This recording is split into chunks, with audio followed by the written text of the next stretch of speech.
Reddit goes dark over AI. We might be in an AI bubble, speculators say, and AI still needs humans, as it turns out. This is Mate with Future Tuts, and you're watching the AI Report. Like and subscribe for the best daily AI news. We have a lot to cover today, so let's get into it.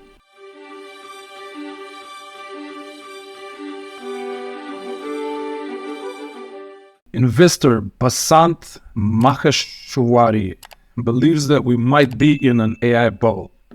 The truth is, there is a lot of hype around AI, that's for sure, and a lot of AI startups and companies and efforts will go nowhere, that's definitely for sure. But I'm pretty sure about one thing as well. AI will continue to develop, and we will see a ton of new millionaires, billionaires, and possibly the first trillionaires from this exact AI boom. I wouldn't call that a bubble necessarily.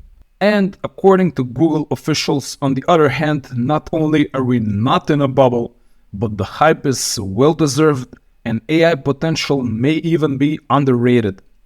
Now, we should be skeptical of statements by big players in the field, but I still believe that even months after ChatGPT kickstarted the AI revolution, many people are still not aware of the possibilities. On the other hand, many AI tools are simply not there yet, so there's a lot of work that remains to be done.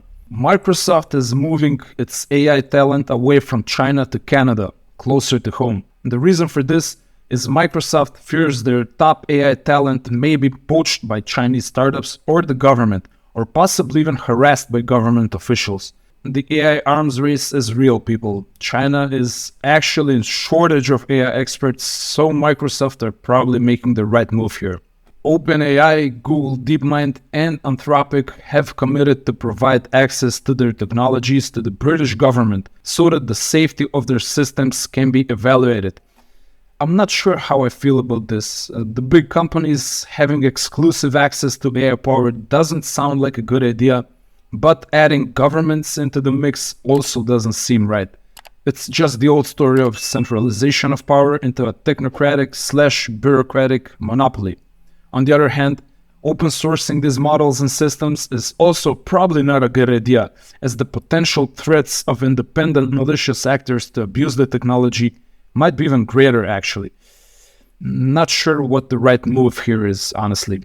Thousands of subreddits, including some of the most popular ones, have gone dark, meaning they've either gone private and are only accessible to existing subscribers or are completely turned off. The reason is Reddit's decision to start charging exorbitant sums to third-party developers for API usage, which practically forces popular third-party Reddit apps such as Apollo out of business.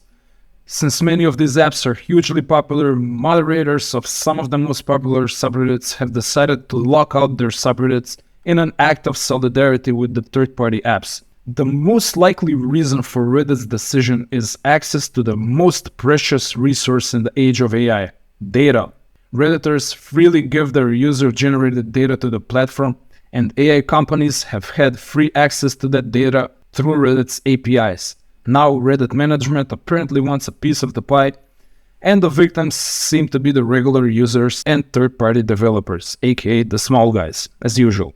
After ChatGPT users have complained that the quality of the service has declined, OpenAI has fired back with a GPT best practices guide. So essentially they're saying to users they simply don't know how to use the technology right. I don't know. This may be subjective, or I may have developed some form of a delusion or confusion, but I also feel like the quality of the answers and content I'm getting from ChatGPT in the last few months is worse than a few months ago. Anyway, the guide is still a pretty good resource to go through, as it definitely addresses the common mistakes that ChatGPT users make. So the best practices include: write clear instructions, provide reference text, split complex tasks into simpler subtasks, instruct the model to work out on its own solution before rushing to a conclusion, use inner monologue, ask the model if it missed anything on previous passes, use external tools to aid ChatGPT, and test the changes systematically. Let me know in the comments if you would like me to make a complete guide regarding these best practices. Also, a link to these best practices will be found in the description. Moving on, UN Secretary General Antonio Guterres on Monday backed a proposal by some artificial intelligence executives for the creation of an international AI watchdog body like the International Atomic Energy Agency. Alarm bells over the latest form of artificial intelligence, generative AI, are deafening, and they are loudest from the developers who designed it, Guterres told reporters. We must take those warnings seriously. I would be favorable to the idea that we could have an artificial intelligence agency inspired by what the International Agency of Atomic Energy is today. Yeah, this is basically a good idea, but it might be hard to get all of these squabbling countries to play along and come to an agreement and essentially not destroy all of us. When it comes to nukes, basically the mutually assured destruction makes sure everyone behaves, and agreements and regulatory bodies are not much more than a facade. Let's see what happens with AI here.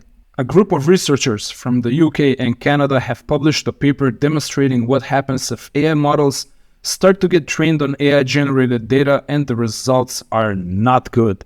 The errors, hallucinations, and biases in the AI-generated data get reinforced over time, and soon the AI forgets the original data and is little more than just confident-sounding gibberish.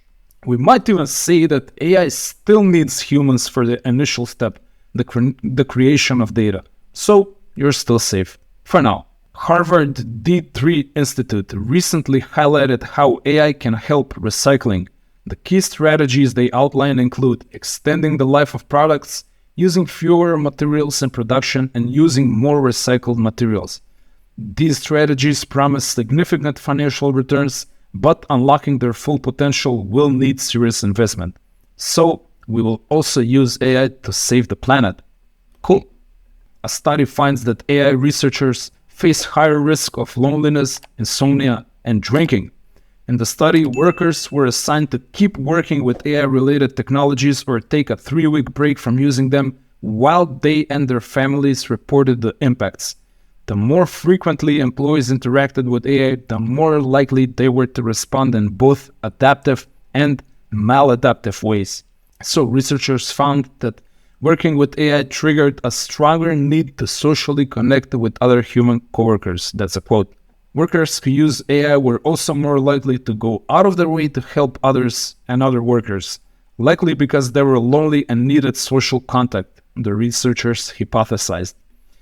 While this is sad for AI researchers, they're probably going through a tougher time. It's kind of calming for people that fear AI will replace human, I guess. Turns out chatbots and robots can't cure loneliness, no matter how sophisticated they get. If you've signed up for the Google Workspace Labs, you will get access to the Help Me Write feature directly in Gmail. There we have it. Everyone hated email so far, and now it's about to get 1 million times worse. And ending with Google and my favorite call to action, so Google has released 10 one-day courses to learn pretty much everything about generative AI. So get learning and don't get left behind in the new AI world. The courses require a monthly fee of about $30, I believe. The link to them is in the description if you want to check it out. And there we have it. Another busy day in AI, which is kind of becoming the norm. And that's the way it is. Like and subscribe for the best daily AI news, and I will see you tomorrow.